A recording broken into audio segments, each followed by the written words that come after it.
धारा सबका कल्याण हो। आप देख रहे हैं एच सीरीज भक्ति धारा। जय श्री राम श्रोताओं। आज आपको मैं एकादशी के क्रम में आश्विन मास कृष्ण पक्ष की इंदिरा एकादशी का महात्म्य की कथा सुनाना हूँ, तो सुनिए। युधिष्ठिर ने पूछा, मधुसूदन, कृपा करके मुझे ये बताइए कि आश्विन के कृष्ण पक्ष में कौन सी एकादशी होती है। भगवान श्री कृष्ण बोले, राजन, आश्विन कृष्ण पक्ष में इंदिरा नाम की एकादशी होती है। उसके व्रत के प्रभाव से बड़े बड़े पापों का नाश हो जाता है। नीच योनि में पड़े हुए पितरों को भी ये एकादशी सदगति देने। एच सीरीज भक्ति धारा को सब्सक्राइब करें। पूर्व काल की बात है। सतयुग में इंद्रसेन नाम से विख्यात राजकुमार थे, जो अब महिष्मतीपुरी के राजा होकर धर्मपूर्वक प्रजा का पालन करते थे।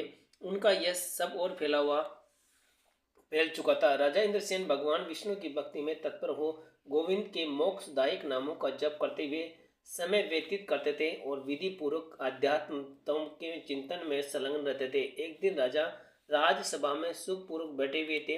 इतने में देवर्षि नारद आकाश से उतरकर वहां आ पहुंचे। उन्होंने आया देख राजा हाथ जोड़कर खड़े हो गए और विधि पूर्वक पूजन करके उन्हें आसन पर बैठाया। इसके बाद वे इस प्रकार बोले, मुनिश्रेष्ठ, आपकी कृपा से मेरी सर्वथा कुशल है। आज आपके दर्शन से मेरी संपूर्ण यज्ञ क्रियाएं सफल हो गई है।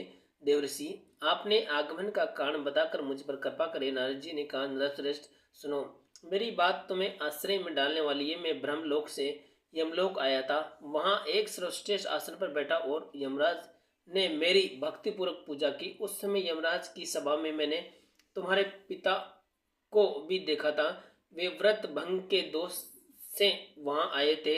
राजन, उन्होंने तुमसे कहने के लिए एक संदेश दिया है, उसे सुनो। उन्होंने कहा, बेटा, मुझे इंदिरा के व्रत का पुण्य देकर स्वर्ग में भेजो। उनका यह संदेश लेकर मैं तुम्हारे पास आया हूँ। राजन, अपने पितरों को स्वर्गलोक की प्राप्ति कराने के लिए इंदिरा का व्रत करो।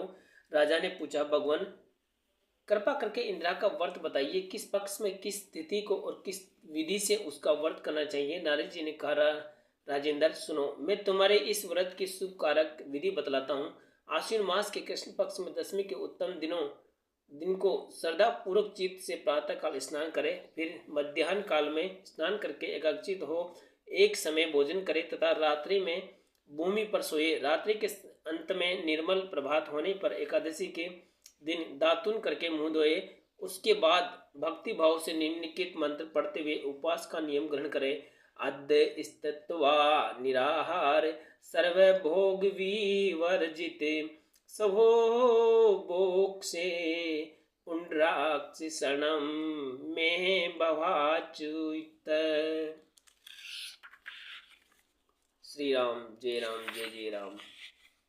कमल नयन भगवान नारायण, आज मैं सब भोगों से अलग हो निराहार रहकर कल भोजन करूंगा।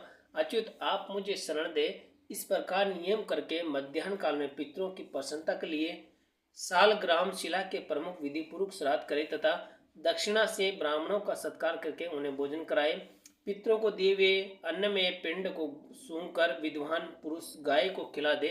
फिर धूप और गंध आदि से भगवान हरि केश का पूजन करके रात्रि में उनके समीप जागरण करें। तत्पश्चात सवेरा होने पर द्वादशी के दिन पुनः भक्तिपूर्वक श्री हरि की पूजा करें। उसके बाद ब्राह्मणों को भोजन करा कर भाई बंधु नाती और पुत्र आदि साथ स्यों मौन होकर भोजन करें। राजन, इस विधि से आलस्य रहित होकर तुम इंदिरा का व्रत करो। इससे तुम्हारे पितृ भगवान विष्णु के वैकुंठ धाम में चले जाएंगे। भगवान श्री कृष्ण कहते, राजन, राजा इंद्रसेन ने ऐसा कहकर देवर्षि नारद अंतर्ध्यान हो गए। राजा ने उनकी बताई हुई विधि से अंतपुर की रानियों, पुत्रों और भर्तियों सहित उस उत्तम व्रत का अनुष्ठान किया। कुंती नंदन, व्रत पूर्ण होने पर आकाश से फूलों की वर्षा होने लगी। इंद्रसेन के पिता गरुड़ पर आरूढ़ होकर श्री विष्णु धाम को चले गए और राज श्री इंद्रसेन भी अकंटक राज्य का उपभोग करके अपने पुत्र को राज्य पर बिठाकर स्वयं सर्वलोक गए।